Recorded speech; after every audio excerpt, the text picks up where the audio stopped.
निष्ठा प्रश्नोत्तरी में आप सभी का स्वागत है। आज है मॉड्यूल नंबर 7 की प्रश्नोत्तरी विद्यालय प्रक्रियाओं में जेंडर समावेशन। अगर आपने अभी तक हमारा चैनल सब्सक्राइब नहीं सब्सक्राइब कर लीजिए और हर वीडियो पाते रहिए। चलिए शुरू करते हैं आज का पहला प्रश्न। विद्यालय के कार्यक्रमों में सामान्यतः लड़कियों मुख्य अतिथि को गुलदस्ता भेंट करती है। यह निम्नलिखित में से किसका उदाहरण है? इसका उत्तर है जो है विकल्प नंबर 3 अप्रत्यक्ष प्रच्छन्न पाठचर्या। अगला प्रश्न है जेंडर भूमिकाओं का अर्थ है। इसका जो उत्तर है वह है विकल्प नंबर 3 पुरुषों और महिलाओं के बीच जैविक अंतरों के आधार पर। अगला प्रश्न आपके सामने है निम्नलिखित में से कौन सा कथन लड़कियों और महिलाओं के लिए जेंडर रूल है? इसका जो विकल्प है वह विकल्प नंबर 4 है। अगला प्रश्न आपके सामने है विद्यालय किस प्रकार विद्यार्थियों को मनोवैज्ञानिक सेवाएं सहायता प्रदान कर सकते हैं? इसका जो उत्तर है वह है विकल्प नंबर 4 विद्यार्थियों को मार्गदर्शन और परामर्श सेवाएं प्रदान करके। अगला प्रश्न आपके सामने है कक्षाओं में किस प्रकार की अध्ययन सामग्री का उपयोग किया जाना चाहिए? तो इसका जो उत्तर है वह है विकल्प नंबर 1 अध्ययन सामग्रियों जो सभी जेंडर के विविध समूहों को की आवश्यकताओं के लिए संवेदी हों। अगला प्रश्न है भारतीय समाज में सामाजिक प्रतिमान और मूल्य तंत्र द्वारा नियंत्रित होते हैं। इसका जो उत्तर है वह है विकल्प नंबर 3 पितृसत्तात्मक और मातृसत्तात्मक। अगला प्रश्न आपके सामने है निम्नलिखित में से कौन सा कथन लड़कों या पुरुषों के लिए जेंडर रूढ़ नहीं है? तो इसका जो उत्तर है वह विकल्प नंबर 1 है। अगला प्रश्न आपके सामने आ रहा है निम्नलिखित विशेषताओं में से कौन सी विद्यालयों में हिंसा के लिए शून्य सहिष्णुता सुनिश्चित करने में सहायक है? इसका जो उत्तर है वह है विकल्प नंबर 4 सुरक्षित भौतिक बुनियादी आदि। अगला प्रश्न आपके सामने है निम्नलिखित में से किसी प्रजातंत्र के लिए चुनौती नहीं माना जा सकता है? तो इसका जो उत्तर है वह है विकल्प नंबर 3 पर्यावरणीय निम्नीकरण।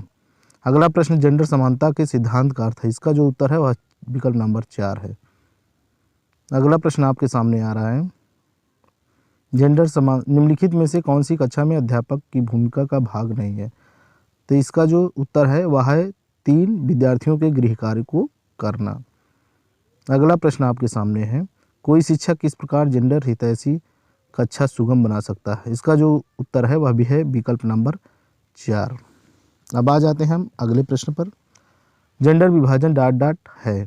इसका जो उत्तर है वह है विकल्प नंबर 3 समाज द्वारा पुरुषों महिलाओं और ट्रांसजेंडर को असमान भूमिकाएं प्रदान करना।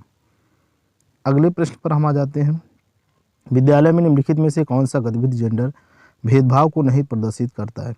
इसका जो उत्तर है वह है लड़कों और लड़कियों को मध्याह्न भोजन मतलब विकल्प नंबर 1 सही है। अगला प्रश्न आपके सामने है अध्यापक इस प्रकार एक संवेदनशील कक्षा प्रवेश प्रदान कर सकते हैं? इसका जो उत्तर है वह है विकल्प नंबर 3 बच्चों के लिए सुरक्षित स्थान निर्मित करके। अगला प्रश्न आपके सामने है निम्नलिखित में से कौन सा जेंडर भेदभाव का प्रकार नहीं है? इसका जो उत्तर है वह पहला है पुरुषों और महिलाओं के लिए समान वेतन का प्रावधान। अगला प्रश्न आपके सामने आ रहा है जेंडर निष्पक्ष समुदाय विकसित करने के लिए अधिक ध्यान दिया जाना चाहिए। उत्तर है इसका नंबर 2 लड़कों लड़कियों ट्रांसजेंडर बच्चों आदि।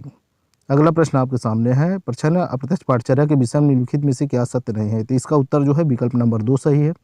अगला प्रश्न है शब्द जेंडर का अर्थ है। इसका जो उत्तर है वह विकल्प नंबर 2 महिलाओं और पुरुषों में जनन क्षमताओं के संदर्भ में जैविक अंतर। आ जाते हैं अपने अंतिम प्रश्न पर निम्नलिखित में से कौन सा पहलू विद्यालय परिवेश की जेंडर ऑडिटिंग का भाग नहीं बनाता है? तो इसका जो उत्तर है वह है विकल्प नंबर 3। तो इस प्रकार 20 प्रश्न थे, 20 का उत्तर दिया जा चुका है और इसमें एक भी प्रश्न जो है स्किप नहीं है और इसका जो उत्तर है वह है 20 में 20। तो आप लोग अपना अमूल्य समय दिए इस चैनल पर, इसके लिए आप सभी का बहुत बहुत धन्यवाद। आपसे अनुरोध है कि आप जो है चैनल को सब्सक्राइब अवश्य कर लें जिससे आने वाला हमारा हर वीडियो आपके मोबाइल पर पहुंचता रहे। एक बार पुनः आप सभी का इस चैनल के माध्यम से बहुत बहुत धन्यवाद।